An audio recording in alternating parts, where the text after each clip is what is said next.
suivre les programmes d'Africa 7, la chaîne panafricaine. Bienvenue dans votre émission Enjeu, l'émission qui vous permet de comprendre les questions en jeu, et ce n'est pas un jeu de mots.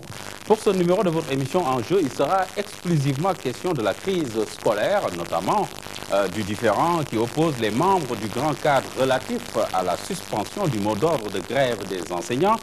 Pour parler de tout cela, nous recevons sur ce plateau Dame Mbodj, secrétaire générale du CUSEMS, ou plus précisément une partie du CUSEMS. Nous reviendrons d'ailleurs sur ce conflit qui l'oppose à l'autre aile du CUSEMS, dirigé par Abdoulaye Ndoye. Dame Mbodj, bienvenue sur le plateau de l'émission Enjeu. Merci et je voudrais vous féliciter pour l'excellente émission que vous faites et à l'honneur de tous les Sénégalais. Je vais saluer d'abord vos téléspectateurs et téléspectatrices qui nous suivent et nous souhaitons avoir un débat très fructueux qui sera apprécié par les Sénégalais. Voilà, d'abord Mamadou Lamine Dianté, on le sait, a été remplacé par Abdou Fati du CELS. Alors, Abdou Fati va-t-il poursuivre le mandat de Mamadou Lamine Dianté ou entamer un nouveau mandat? Oui, vous avez raison. Hier, la plénière des secrétaires généraux membres du Grand Cadre s'est réunie et a pris la décision de remplacer pour un mandat transitoire de 5 mois l'ancien coordonnateur Mamadou Lamine Dianté. Il a été remplacé par Abdou Fati et également le coordonnateur adjoint Omar Wali Zoumarou a été remplacé par Boulonia, secrétaire général de l'US. C'est un mandat de transition pour 5 mois parce que les prochains renouvellements au niveau du Grand Cadre, c'est au mois de septembre 2015. Mais quelle est la légalité d'un tel acte quand on sait que, si je me trompe, que la durée de cette coordination, c'est 6 mois? Oui, c'est 6 mois, mais nous sommes... C'est une coordination tournante. Oui, c'est une coordination tournante tous les 6 mois, mais nous sommes dotés de textes. Nous avons ce qu'on appelle la charte du Grand Cadre et le code de conduite.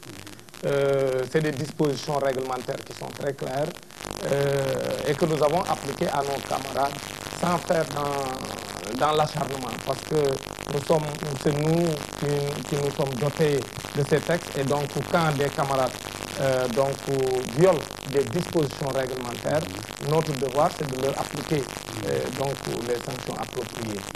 Mais encore une fois, ce n'est nullement une volonté de nuire à la personne de qui que ce soit, mais de façon responsable.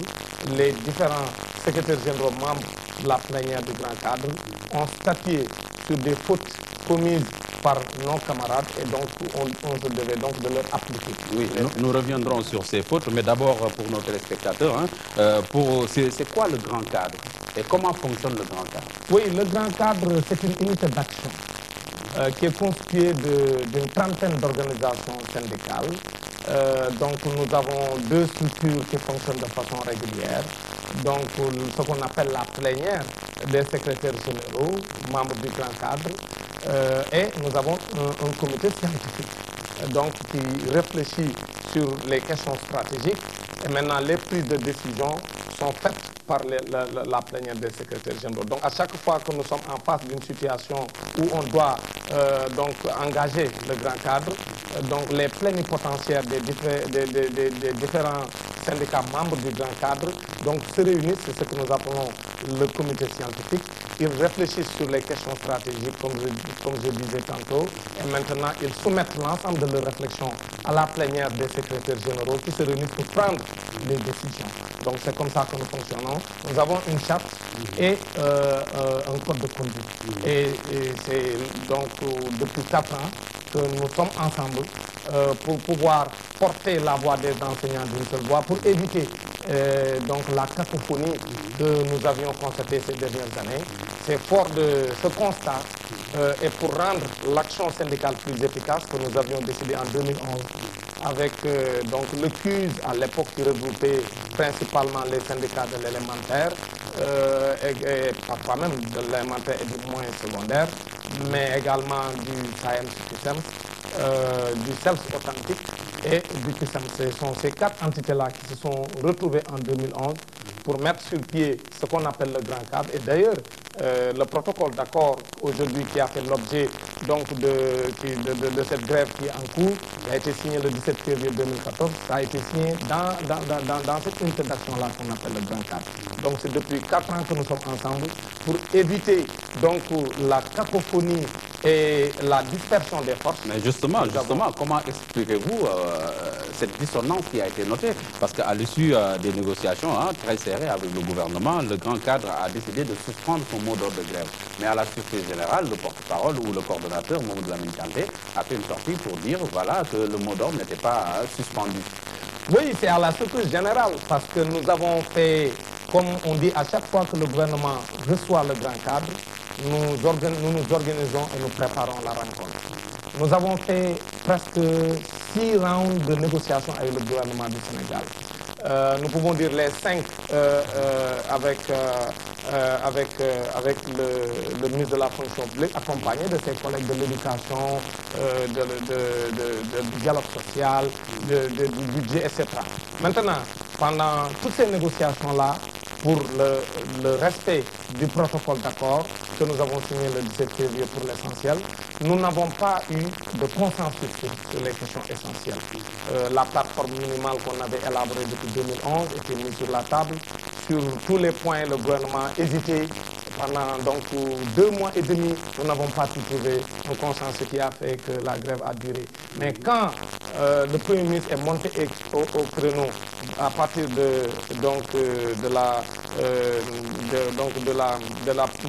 à partir du 6e round de négociation, le Premier ministre a fait bouger les choses, les lignes avaient bougé. Mais on n'était pas encore d'accord sur certaines formulations et c'est pourquoi c'est au sortir du 7e round de négociation que nous avons suspendu le mot d'ordre. Et je dois dire que le Grand Cadre, c'est une interaction où nous fonctionnons de façon démocratique. Avant même d'aller à cette rencontre-là, du 30 avril 2015, nous avions stabilisé la position du Grand Cadre. Avant d'y aller, nous avions dit c'est ça nos attentes. Et si le gouvernement accepte à notre demande qui consistait sur le point d'achoppement qui était l'indemnité de logement, de s'engager sur le principe d'ouvrir des négociations après les résultats de l'étude sur le système de rémunération. Oui, mais justement, à propos de cette principale revendication du Grand Cadre, qui est l'indemnisation, ou l'alignement des indemnités de logement des enseignants sur les fonctionnaires de même rang, qu'est-ce qui a été convenu avec le gouvernement sur ce sujet? Oui, je voulais clarifier aussi, avant de revenir sur ça, c'est-à-dire pourquoi il y a eu cette cacophonie. Quand nous sommes sortis de la rencontre avec le gouvernement du 30 avril 2015, nous avons demandé au coordonnateur du Grand Cadre de déclarer devant la presse la suspension du mot d'ordre. C'est ça la position majoritaire. Et il l'a déclaré devant toute la presse. Tous les secrétaires généraux membres du Grand Cadre, derrière lui, on a fait la suspension. Tous les Sénégalais l'ont vu à la télévision. Malheureusement, le lendemain, nous avons tous été réveillés par ce coup de théâtre, parce que c'est très tôt le matin que l'ex-coordinateur est allé donc, au niveau d'un organe de la place pour prendre le contre-pied de ce qu'on avait dit, c'est-à-dire de déclarer... Qu'est-ce qu'il explique selon vous? Qu'est-ce qu'il explique? Nous pensons que, moi je ne lui ai pas parlé depuis ce jour-là, depuis donc le jour de la suspension. Donc je ne peux pas dire exactement quels ont été les mobiles de cet agissement. Mais en tout cas, nous avons considéré que la position du Grand Cadre était claire après avoir rencontré le gouvernement et que les lignes aient bougé et que sur le point d'achoppement, ils aient accepté le principe d'ouvrir des négociations, nous avons décidé de suspendre.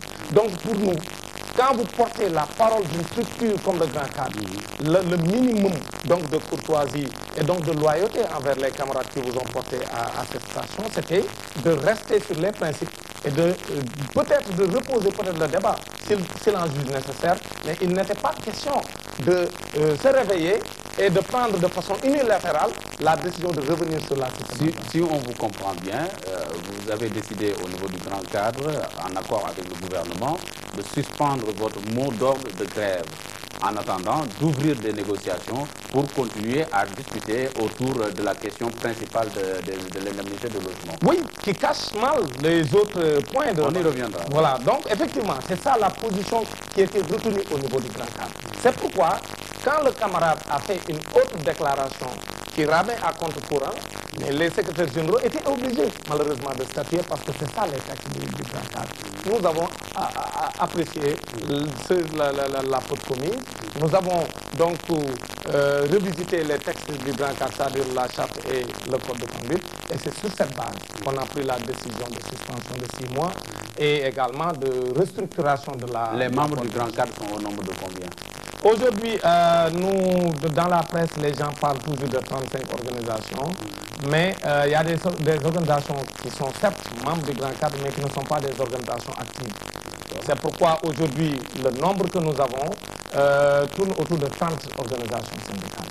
Donc, tantôt on parle de 29, 28, 30, parce que c'est des organisations parfois qui ne sont plus actives, mais qui sont membres du grand cadre.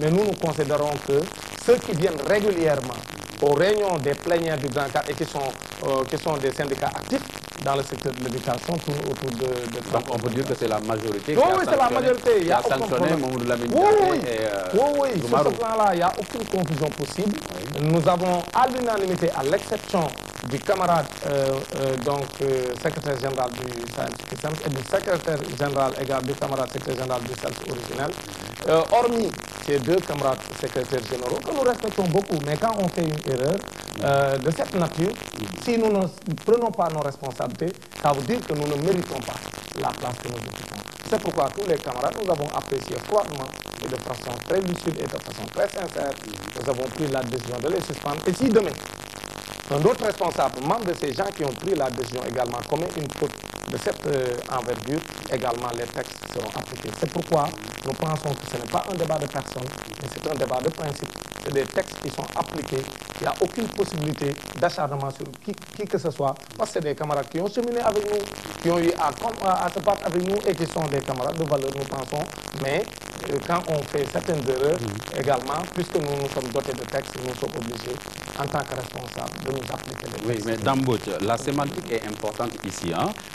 Vous nous parlez de levée de mot d'ordre, vous ne parlez pas de levée de mot d'ordre, vous parlez de suspension. Effectivement. Quelle est la nuance? La nuance est nette et claire, parce que monsieur le Président de la République, lorsqu'il recevait les centrales syndicales, disait que lui, ce qui est important pour lui, c'est que les cours reprennent. Mais il ne fait aucune différence entre la suspension et la levée du mot d'ordre.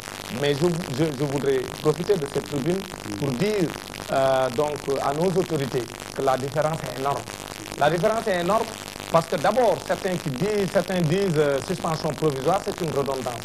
La suspension revêt un caractère provisoire. Pourquoi ça revêt un caractère provisoire? Parce que nous, syndicalistes, quand nous suspendons un mot d'ordre, c'est parce que nous avons donc signé avec le gouvernement un échéancier. C'est-à-dire que les accords sont limités dans le temps. Alors, la suspension est pour combien de temps? La suspension, nous pouvons dire, pour tous ceux qui nous posent cette question, parce que c'est une question récurrente, la suspension reste donc assujettie à la réalisation des accords que nous avons signés et cette réalisation est circonscrite dans le temps. C'est une suspension sine donc, voilà, non, ce n'est pas sine die, parce que tout dépend du comportement du gouvernement. C'est-à-dire, pourquoi nous avons suspendu et pourquoi nous n'avons pas levé? Nous avons suspendu parce que le gouvernement s'est engagé à mettre en œuvre les accords que nous avons signés. Mais cette fois-ci, nous avons mis des dates. Il y a eu des échéances. Voilà, c'est quoi les échéanciers? Les échéanciers, je peux vous donner des échéances très claires. Par exemple, la formation diplômante. C'est la formation diplômante qui doit démarrer donc en août donc pour les instituteurs adjoints et les professeurs qui ont des diplômes spéciaux. Ça, c'est une date précise, c'est-à-dire en début août. Donc, la formation diplômante pour ces gens doit démarrer. C'est l'engagement de l'État. C'est l'engagement de l'État et c'est une date importante pour nous. Parce que contrairement à ce que certains disent, que nous ne nous battons que pour des raisons pécuniaires, cette question n'a aucun aspect pécuniaire. C'est-à-dire c'est un aspect très important pour la qualité du système éducatif parce que des enseignants ne peuvent pas rester dans le système. Nous y reviendrons quand nous aborderons la formation, le volet de Maintenant, donc, cette date est une date importante dans cette suspension. L'État doit donc respecter cette date du mois d'août pour le démarrage de la formation diplômante. Une autre date qui est importante, c'est le 15 mai 2015, donc dans quelques jours. Cette date est importante, pourquoi? Parce que c'est la date de dépôt des dossiers de validation aux 2 tiers. Cette date également, nous pensons, si l'État ne la respecte pas, cette suspension peut être suspendu à nouveau, c'est-à-dire donc la plénière du Grand Cadre peut se réunir et prendre ses responsabilités. Donc cette suspension reste, comme je l'ai dit, assujettie à des dates. L'autre date aussi qui est importante, c'est la date du 31 juillet. Le gouvernement s'est engagé à appuyer l'ensemble des actes qui sont aujourd'hui des actes de reclassement, des actes d'avancement, pour les mettre en solde. C'est-à-dire que ça puisse être pris en charge par le ministre du budget pour que tous les enseignants qui ont reçu ces actes d'avancement comme de reclassement, qu'ils puissent entrer dans leurs émoluments. Ça également, c'est un engagement ferme du gouvernement donc pour le 31 juillet au plus tard. Nous avons également une autre date. Donc entre les 3 mois, le mois de mai 2015, entre le mois de mai 2015 et le mois de juillet 2015, ces 3 mois-là, il y a plusieurs dates sur lesquelles le gouvernement s'est engagé. Également pour l'habitat, le gouvernement s'est engagé à mettre à la disposition des ayants droit. Sans donner de date. Ça, effectivement, ils ont donné de date. C'est au plus tard, à la fin du mois de mai, l'ensemble des titres de propriété doivent être... Nous parlons des indemnités de logement. Non, je ne parle pas de l'indemnité de logement. En ce qui concerne les indemnités de logement, il n'y a pas de date. Non, il y a une date, il y a des dates. Parce que pourquoi il y a des dates? Il y a des dates pour l'ouverture des négociations. Parce que le gouvernement a dit... Ma question, elle est précise. Est-ce qu'il y a une date pour le respect de cet engagement? Mais oui, il y a une date. Pourquoi? Il n'y a pas une date précise, mais il y a un échéancier. Ils ont dit qu'au plus tard, à la fin du mois de mai, les résultats de l'étude sur le système de rémunération des agents de l'État donc seront disponibles. Et ils se sont engagés, quand les résultats seront disponibles, de les partager avec la partie syndicale. Mais après avoir partagé les résultats de l'étude avec la partie syndicale, ils se sont engagés à ouvrir des négociations sur le régime indemnitaire. Ce n'est pas seulement l'indemnité de logement. C'est le régime indemnitaire que nous récusons, globalement, parce que nous considérons que les enseignants sont en train donc de subir une injustice. L'injustice, c'est quoi? Dans le régime indemnitaire, les diplômes des enseignants ne sont pas valorisés. Nous avons des agents de l'État qui sont moins diplômés que les enseignants et qui, sous le régime indemnitaire, leur donnent le pion. Nous pensons qu'il y a ce qu'on appelle le principe de l'équité et de la justice dans le traitement des agents de l'État. C'est ça que nous contestons depuis quelques années. Maintenant, le gouvernement de Macky Sall a décidé donc, de faire une étude sur le système de rémunération.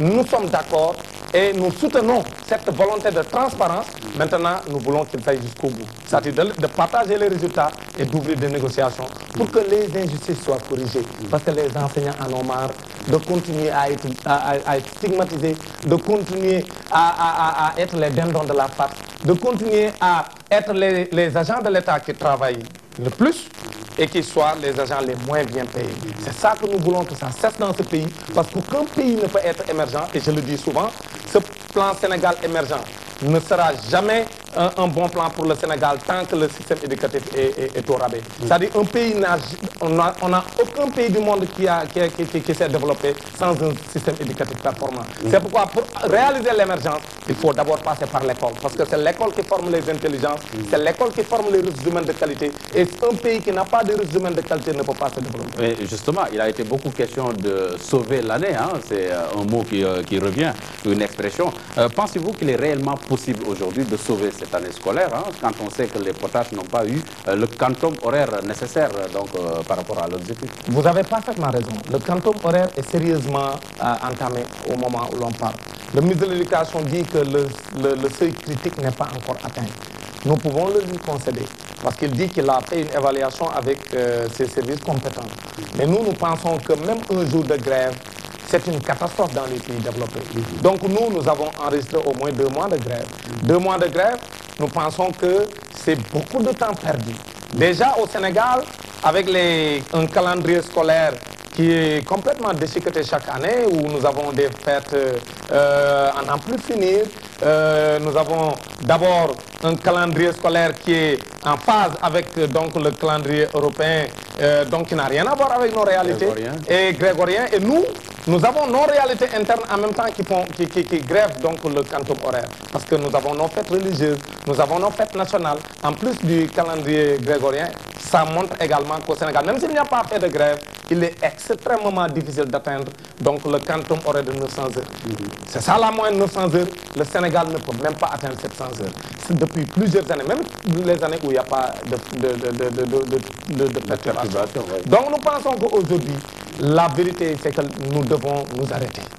Marquer le pas, faire une évaluation sérieuse et que chaque entité soit mise devant ses responsabilités pour que désormais qu'on franchisse un cap, qu'on tourne donc une page pour que le Sénégal puisse avoir des années scolaires et universitaires donc qui respectent, qui puissent être vraiment organisées de telle sorte qu'on respecte le quantum horaire. C'est ça la vérité. Maintenant, pour cette année, effectivement, il suffit de quelques efforts entre les différentes parties pour qu'on puisse éviter donc la situation catastrophique qui est crainte par les uns et les autres. Nous pouvons rattraper le temps perdu, mais ça demande des discussions très profondes, qu'on ne minimise pas les pertes d'heures, qu'on ne minimise pas donc les dégâts, parce que 2 mois de grève, un responsable sérieux ne peut pas dire que ça n'impacte pas donc la qualité du système éducatif. Bien sûr. Vous avez levé le mot d'ordre, hein, bon, levé, suspendu précisément. Vous avez suspendu donc le mot d'ordre de grève au niveau du grand cadre, mais il y a des enseignants dont les salaires ont été ponctionnés. Hein. C'est une question qui est sur la table.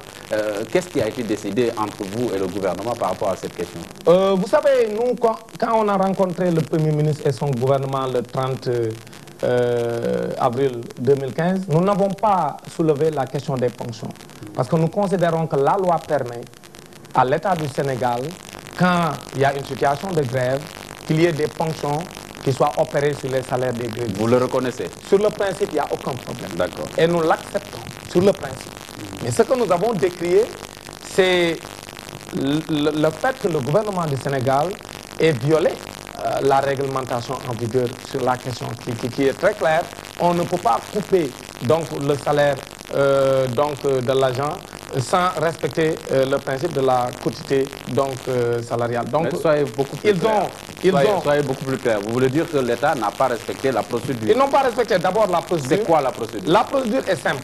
C'est-à-dire pour couper le salaire d'un agent, donc on doit, chaque chef d'établissement doit appeler ses agents grévistes dans son bureau. Il fait le point avec ses services par rapport aux jours d'absence. Il lui montre la fiche et il en discute d'abord avec l'agent. Il lui dit tel jour vous vous êtes absenté. Si vous étiez en grève, vous le dites. Si vous avez des motifs autres et des justifications, vous les présentez. Et c'est sur cette base, si l'agent ne peut pas les justifier, qu'on consigne, que tous les deux ils consignent cela et que cela soit transmis donc par la hiérarchie et que cela soit transmis par les services compétents pour coupure. Mais ils ne l'ont pas respecté. Ce qu'ils ont fait, c'est simple. C'est pourquoi vous avez entendu des enseignants qui n'étaient pas allés en grève et qui ont vu à la fin du mois d'avril le salaire fonctionner.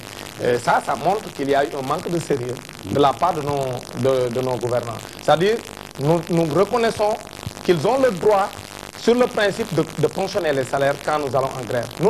C'est pourquoi d'ailleurs, quand nous avons rencontré le gouvernement, nous n'avons pas soulevé la question. Nous avons simplement décrié le caractère sauvage des fonctions, qui n'a pas respecté la procédure et qui n'a pas respecté les montants prescrits par la loi. Donc nous avons dit donc à qui voulait l'entendre. Mais l'un dans l'autre, normalement, vous devez vous insurger contre cet acte. Oui, nous l'avons dénoncé. Nous l'avons dénoncé. Mais comment comptez-vous combattre cet acte? Maintenant, le gouvernement, de par le passé, à chaque fois qu'il y a souvent donc ce qu'on appelle l'armistice en période de guerre, c'est-à-dire que quand nous ne sommes pas dans une guerre, mais nous étions dans un conflit sérieux.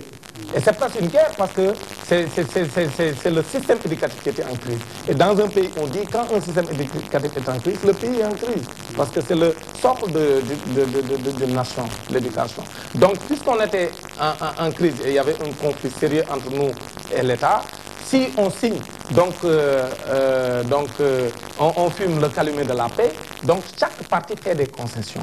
Et nous, la concession majeure que nous avons faite, c'est sans être satisfait totalement, nous avons accepté de suspendre le mot d'ordre. Donc l'État également, dans cette volonté d'aller vers la paix, donc fait une concession. Et souvent, quand on suspend ou on lève le mot d'ordre, l'État de son côté également, lève toutes les mesures donc, de sanctions.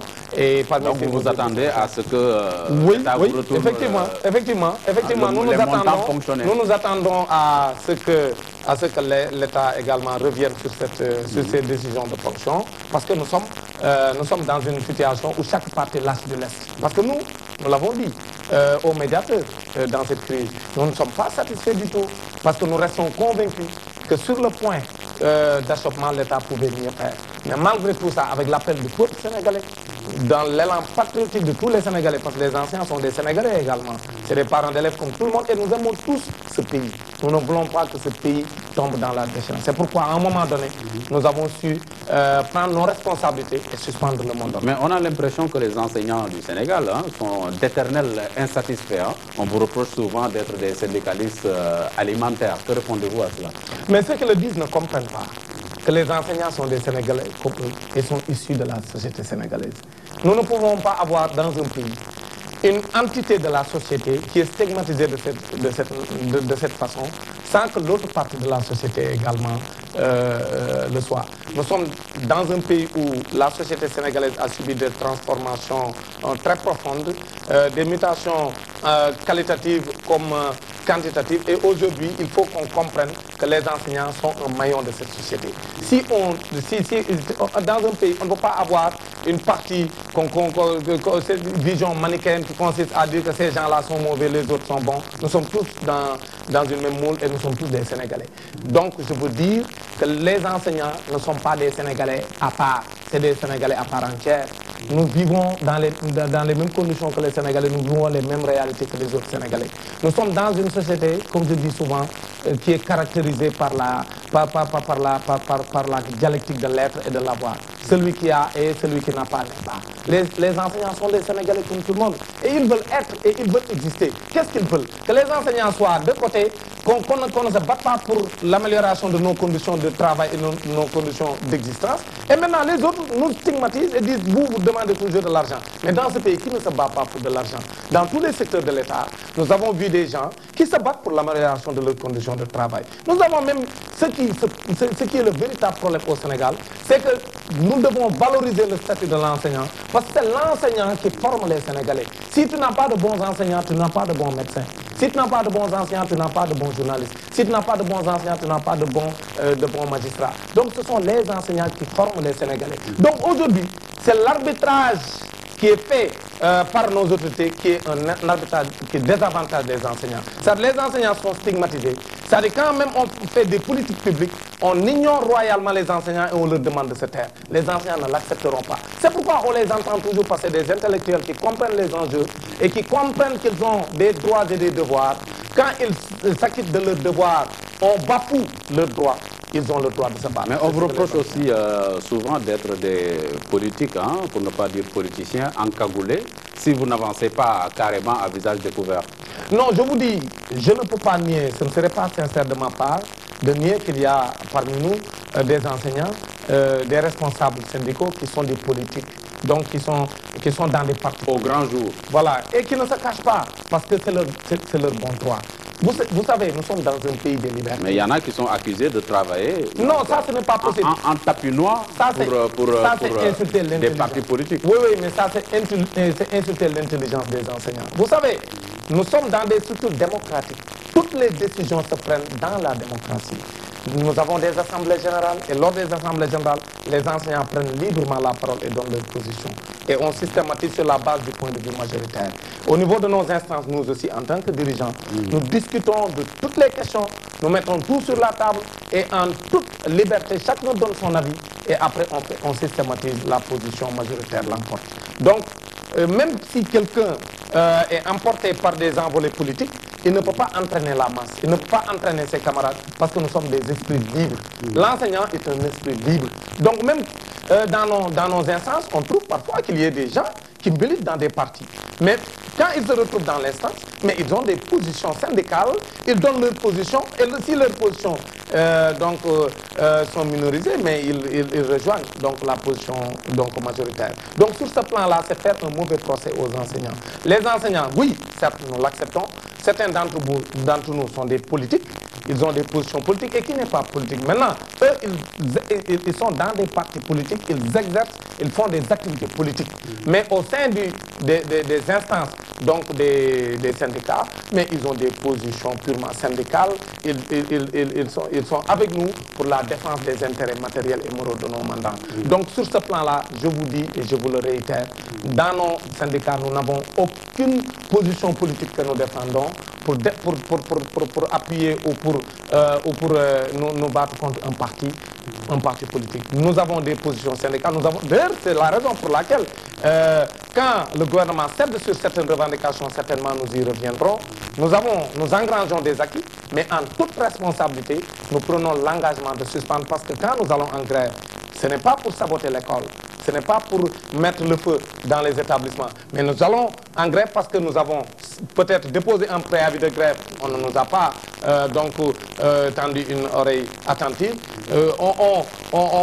on écrit des lettres d'alerte, donc les autorités font la sourde oreille, et sur cette base, nous décidons d'aller en grève pour les pousser à revenir à la table de négociation pour qu'on puisse discuter. Mais dès que l'autorité accepte de faire bouger les lignes, en général, nous acceptons donc de nous arrêter. Oui, je l'ai dit tout à l'heure, hein, on a l'impression que les enseignants sont d'éternels insatisfaits. Mais aujourd'hui, sur ce plateau d'enjeux, est-ce que vous pouvez nous dire quelques acquis? Vous enlevez votre manteau de responsable, disons, des revendications et nous parler un petit peu des acquis, des avancements qui ont été posés, disons, par les différents régimes qui se sont succédés à la tête de ce pays. Quand même, il y a eu des acquis progressivement qui ont été engrangés par le mouvement syndical.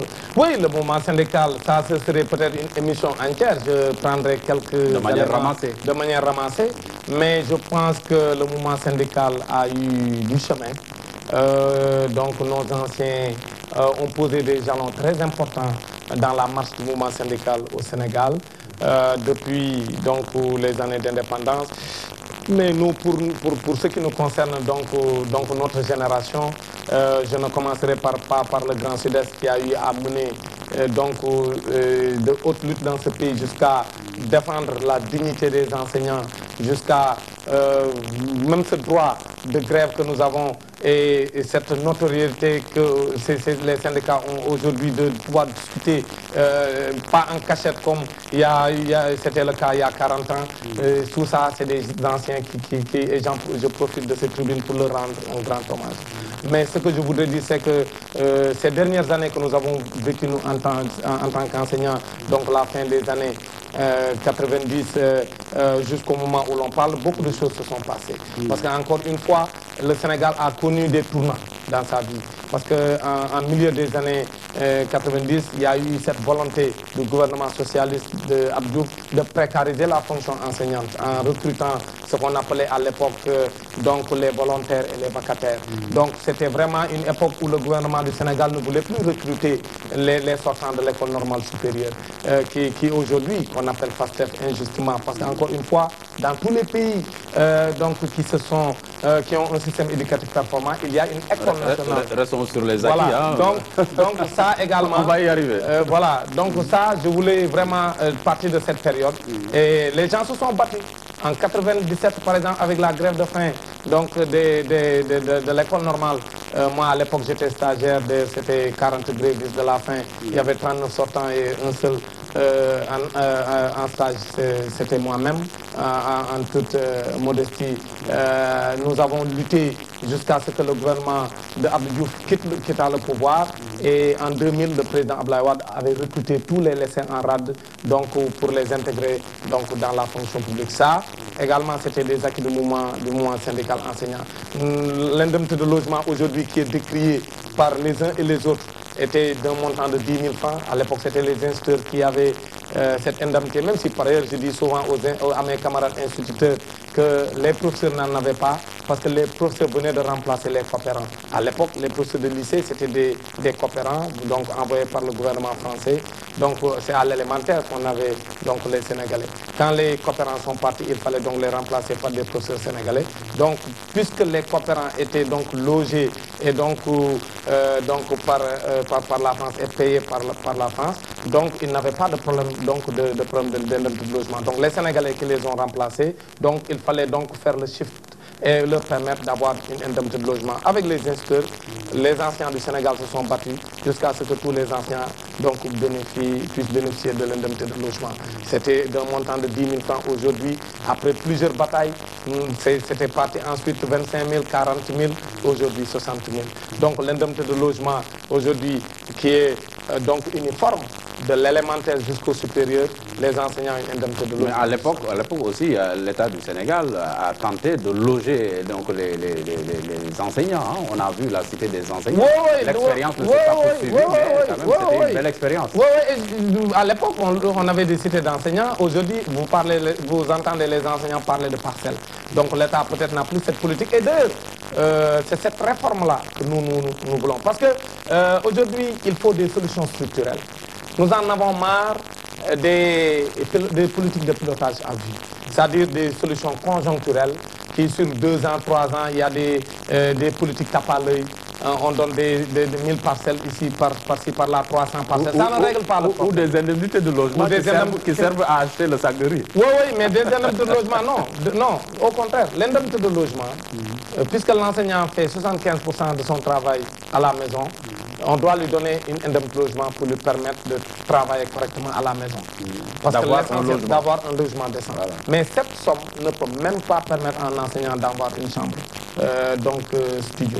Donc pour montrer que c'est un montant trop dérisoire qui ne permet pas aux enseignants d'être bien logés. Nous avons eu des acquis, mais le gouvernement doit aller plus loin. Il faut des solutions structurelles. Aujourd'hui, dans tous les pays, il y a des programmes de logement qui permettent d'avoir des logements pour tous les enseignants. Ces 80 000 enseignants dont on parle peuvent être tous logés par l'État du Sénégal, avec un programme ambitieux. Donc, avec les développeurs qu'ils ont au niveau de la plateforme de Diamniadio, ils discutent avec les enseignants, on peut mettre en place un système qui permette d'avoir des logements en quantité suffisante pour que dès que l'enseignant sort de l'école de formation, qu'on puisse lui donner une maison clé en main qu'il va rembourser pendant sa carrière. Ça, c'est les mesures structurelles, les mesures vraiment, les solutions structurelles qui peuvent être envisagées par l'État et en même temps de valoriser également l'indemnité de logement. Donc, mais nous avons obtenu des acquis qui sont des acquis énormes pour le système éducatif, mais également les enseignants ont trop souffert des injustices qu'ils subissent tous les jours. Nous avons eu des salaires qui ont été revalorisés sous le régime de Abdoulaye Wade, et je le dis très sincèrement, parce que parfois, nous, on ne communique pas sur ces questions, mais si on dit la vérité, le gouvernement d'Abdoulaye Wade quand même a beaucoup contribué à l'augmentation des salaires des enseignants. Mais là où on n'a pas accepté, et pourquoi on s'est battu pendant que le président Abdoulaye Wade était là, c'est parce qu'il n'y avait pas une justice distributive. On donnait beaucoup à certains corps de l'État et peu à d'autres, et surtout les enseignants. C'est ça que nous avions décrit pendant tout le règne du président Abdoulaye Wade. Mais si on calcule au franc près, le gouvernement d'Abdoulaye Wade a beaucoup contribué à l'amélioration donc du salaire des enseignants. Donc ça, c'est ça dire la vérité. Oui, mais à son accession à la magistrature suprême, hein, le président Macky Sall avait signé des accords avec ou bien le gouvernement avait signé des accords avec les syndicats des enseignants pour dire que c'était des accords réalistes et réalisables. Oui, c'est exactement cela. C'est-à-dire quand le président Macky Sall est arrivé au pouvoir en 2012, ils disent partout qu'ils ont sauvé l'année. Non, l'année a été sauvée par les enseignants. Parce qu'à l'époque... Et comment? Oui, on avait dit que puisqu'ils venaient d'arriver au pouvoir, ils venaient d'accéder au pouvoir, ils n'avaient pas la possibilité tout de suite de régler tous les problèmes. Nous avons discuté entre nous, nous avons certes échangé avec le gouvernement, mais c'est de façon donc responsable que nous avons décidé de leur donner assez de temps pour discuter avec nous. Mais le mot d'ordre était déclenché sous Wade alors? Oui, nous avions déjà fait plusieurs mois de grève sous le président Abdoulaye Wade. Jusqu'à son départ du pouvoir, on était encore en grève. Et maintenant, quand le président Macky Sall est arrivé au pouvoir, nous avons certes, après son accession au pouvoir, nous avons donné des plans d'action. Nous sommes allés 2 à 3 semaines encore en grève. Mais après, nous avons discuté et nous avons dit, nous arrêtons, nous suspendons le mot d'ordre et nous leur donnons tout le temps nécessaire pour discuter. Discuter de fond en comble de toutes les questions pour que cette fois-ci, qu'on ne signe pas des accords qu'on ne puisse pas réaliser. Ils avaient demandé 3 mois. Nous leur avons dit prenez tout le temps nécessaire. Et nous avons discuté presque sur une année entière. Donc pendant toute l'année 2013, nous n'avons fait que discuter avec le gouvernement du président Macky Sall.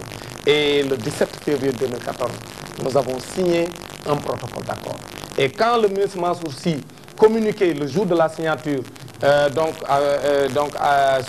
le protocole d'accord que nous avions signé, il avait dit, comme vous avez rappelé, que le gouvernement du président Macky Sall vient de signer des accords réalistes et réalisables. Donc, aujourd'hui, personne ne comprend pourquoi ils peinent à mettre en œuvre ces accords, puisque ce sont des accords que nous avons discutés avec leurs services compétents. Donc nous avons épluché l'ensemble des questions et de façon responsable, ils ont dit que ces accords-là sont réalisables. Mais malheureusement, il a fallu cette grève pour qu'on puisse avoir des acquis. Il a fallu, et nous, on l'appelle des acquis, mais en réalité, nous ne pouvons même pas l'appeler des acquis parce que les acquis, nous les avions engrangés dans le protocole du 17 février 2014. Mais cette fois-ci, c'était une grève pour... Vos acquis, ce sont des négociations qui ont été ouvertes. Voilà, c'est le seul point peut-être sur lequel nous pouvons dire qu'il y a eu un acquis. Parce que ce point-là n'était pas un point d'accord, l'indemnité de logement. Mais sur les autres points, c'était déjà consigné dans le protocole du 17 février 2014. Mais cette grève était une grève destinée à pousser l'autorité à mettre en œuvre l'accord que nous avons signé. Cette fois-ci maintenant, nous avons signé avec des dates. Il y a un échéancier clair. Nous pensons que sur les différents points par rapport aux acquis, par rapport aux points contenus dans le PV, c'est-à-dire la formation diplômante, la validation aux 2 tiers, la fin des lenteurs administratives, avec des dates précises qui ont été donc signées, nous pensons que cette fois-ci, nous n'allons plus revenir donc l'année prochaine pour aller en grève encore à nouveau pour demander l'application des accords. Oui, on l'a dit tantôt, hein, la formation est un volet important dans l'enseignement. Comment appréciez-vous le changement qui est intervenu, hein, qui a fait passer l'école normale supérieure au FASTEF, hein, ou à la FASTEF, à la faculté des sciences et techniques de l'éducation et de la formation, cette transition? En tant qu'enseignant, comment l'appréciez-vous? C'est une très grande supercherie du gouvernement du Sénégal.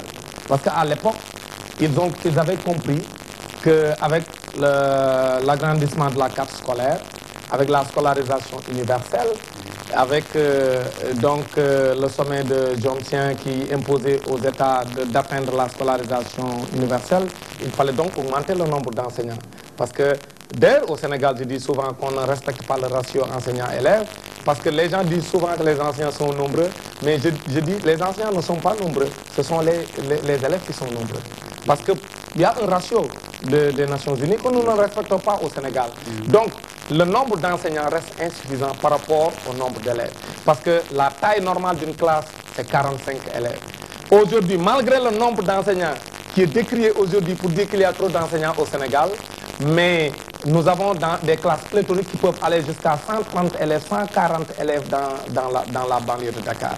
Donc, pour vous dire que le nombre d'enseignants reste inférieur au nombre normal que le Sénégal devait avoir, vu la taille des établissements, vu le nombre d'élèves qui sont inscrits chaque année. Donc, à l'époque, puisque le gouvernement du Sénégal devait atteindre la scolarisation universelle, il fallait recruter beaucoup d'enseignants. Maintenant, dans le recrutement, ils savaient que le système qui était en place, c'était l'école normale, parce que quand vous sortez d'une école normale, vous êtes recruté directement dans la fonction publique. Pendant plusieurs années, ils ont d'ailleurs violé cela. C'est pourquoi, vers la fin des années 90, nous sommes allés en grève, notre génération, pour combattre cette injustice du gouvernement du président Abdou Diouf, et parce que nous considérions à l'époque que tous les laissés en rade, comme sortant de l'école normale supérieure, vivaient une situation d'injustice. Donc, quand on sort d'une école nationale, on doit être recruté dans la fonction publique. Maintenant, pourquoi je dis que c'est une supercherie? Puisqu'ils savaient qu'ils devaient recruter un grand nombre d'enseignants pour pouvoir respecter la volonté de la communauté internationale d'aller vers la scolarisation universelle avec le Sénégal, avec tous les États africains qui avaient accepté d'aller dans ce sens. Maintenant, il fallait donc trouver une subterfuge. Comment? En changeant le statut de l'école normale pour en faire une faculté, parce qu'une faculté ne recrute pas directement. Donc ça, c'est une supercherie qu'ils ont fait. Et pourquoi, souvent je le dis, pourquoi ils n'ont pas fait la même chose des écoles nationales? Parce que l'enseignement, ce n'est pas, l'école normale n'était pas la seule école nationale. Aujourd'hui, il y a toutes les autres écoles nationales et malheureusement... l'école nationale d'administration. L'école nationale d'administration, l'école nationale de police, l'ENEA, etc. Pour vous dire, il y a beaucoup d'écoles nationales qui sont dans ce pays. Le statut pour ces écoles n'ont pas changé. Pourquoi? Ils ont gardé le statut d'école nationale. Oui. Alors, ils ont voulu changer le statut de l'école normale pour tromper les gens, alors que nous savions les enjeux qu'il y avait dans cette volonté de changer de statut. Donc, en réalité, ils voulaient bloquer les enseignants dans des statuts précaires, et c'est à partir de ce moment maintenant qu'ils ont sorti donc, les statuts précaires comme ce qu'on appelle aujourd'hui, donc de façon très injuste, les corps émergents. Donc, parce qu'ils ne voulaient pas les recruter dans la fonction publique, et aujourd'hui, je dis, jusqu'au moment où l'on parle, c'est un statut qui est irrégulier. Les sortants de la FACET doivent être recrutés dans la fonction publique. C'est pourquoi d'ailleurs, chaque année, ils abattent d'ailleurs. Vous savez, le gouvernement du Sénégal a rusé en changeant le statut de l'école normale pour en faire une faculté, mais l'histoire les a rattrapés. Parce que chaque année, depuis quelques années, bon, certes, il y a toujours des cohortes qui ont, certains qui sont recrutés, d'autres laissés en rade, mais ils se battent. Parce qu'ils savent qu'ils ont le droit d'être recrutés dans la fonction publique. C'est pourquoi chaque année, quand ils sortent, ils demandent à être affectés. Ils ne demandent pas à être recrutés parce qu'ils sortent, même si le statut qu'ils donnent. Et pendant très longtemps, le statut qu'on donnait à l'école normale ne l'avait pas. Parce qu'ils parlaient de PASTEF, alors que ce n'était pas encore validé au niveau de l'Assemblée de l'université qui en avait la prérogative. Donc pour vous dire que c'était une supercherie. Pendant plusieurs années, ils disaient que c'était une faculté, alors que la faculté n'était pas encore validée. À l'époque, c'était toujours l'école normale, mais ils avaient dit aux Sénégalais que le statut a changé, et maintenant c'est devenu une faculté. Donc pour vous dire, moi je reste convaincu que le Sénégal doit revenir à l'ancien système.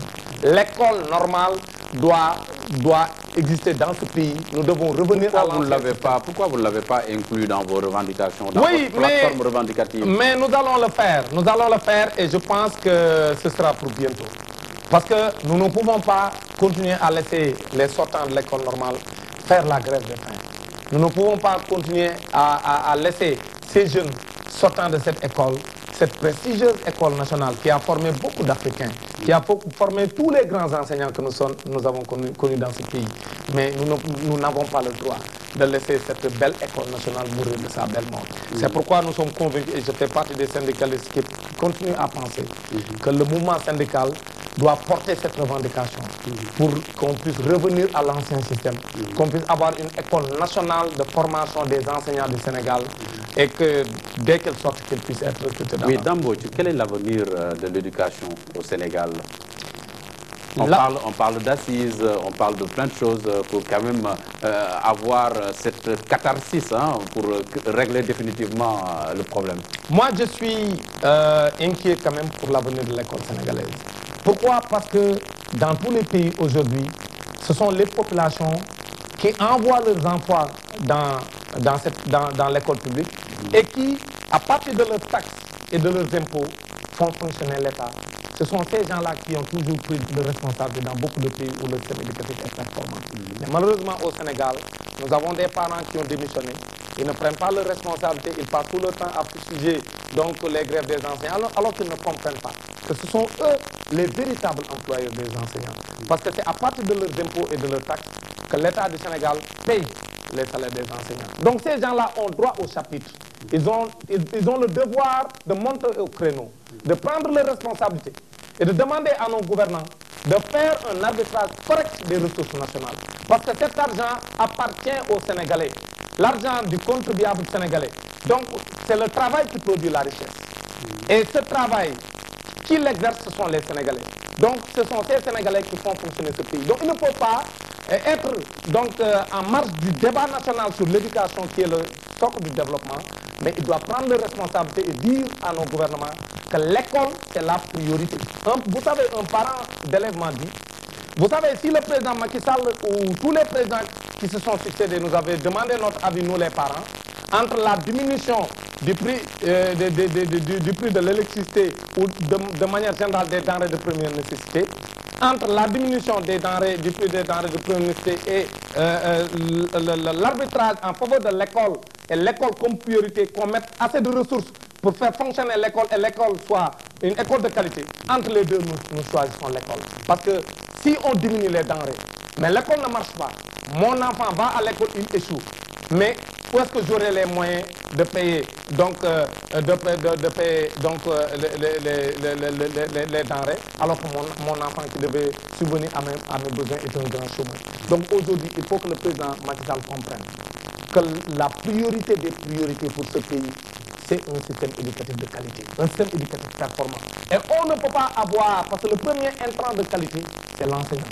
Si l'enseignant est démotivé, si l'enseignant est très mal payé, si l'enseignant ne se sent pas concerné, si on ne va dans l'enseignement que par défaut, mais pas par vocation, si on va dans l'enseignement que c'est parce qu'on a cherché dans tous les secteurs, on nous a fermé la porte, maintenant je dis je vais faire le concours de la FASTEF pour devenir enseignant. Si nous restons dans ces schémas, nous ne pourrons jamais développer ce pays. Dame Mbodj, où en êtes-vous, dernière question, avec la querelle de préséance au sommet de Seychelles?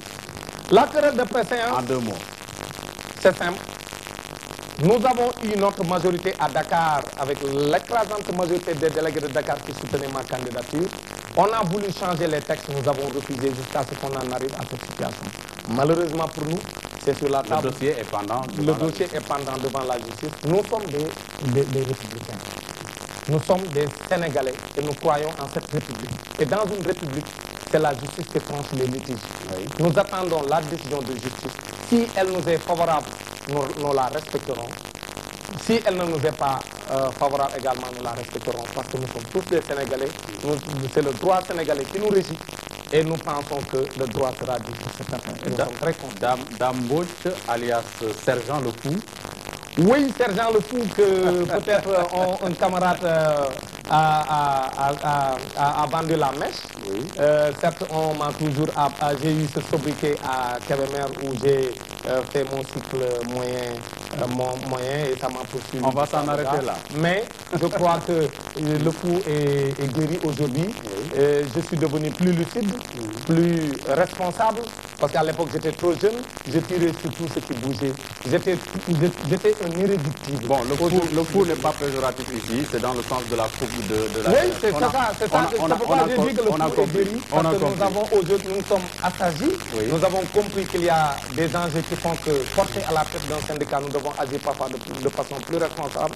C'est pourquoi dans cette crise, quand le gouvernement a cédé sur les questions essentielles, nous avons pris nos responsabilités et nous avons suspendu le mot d'ordre pour mettre le gouvernement Bien sûr. Merci d'être venu sur ce plateau de Enjeu. Merci beaucoup. C'est moi qui vous remercie et j'en profite pour remercier donc votre rédaction et surtout vous féliciter pour cette excellente émission donc qui s'intéresse aux questions brûlantes donc qui concernent les Sénégalais et féliciter également tous les enseignants membres du Grand Cadre qui ont lutté jusqu'à obtenir satisfaction. Nous souhaitons bon vent à l'école sénégalaise et que nous souhaitons que le Sénégal ne soit pas en retard au Conseil des grandes nations. À vous également, chers téléspectateurs, nous vous remercions d'avoir suivi ce numéro de Enjeu. Nous vous donnons rendez-vous dans 15 jours pour un autre numéro. D'ici là, restez fidèles au programme d'Africa 7, la chaîne panafricaine. Au revoir.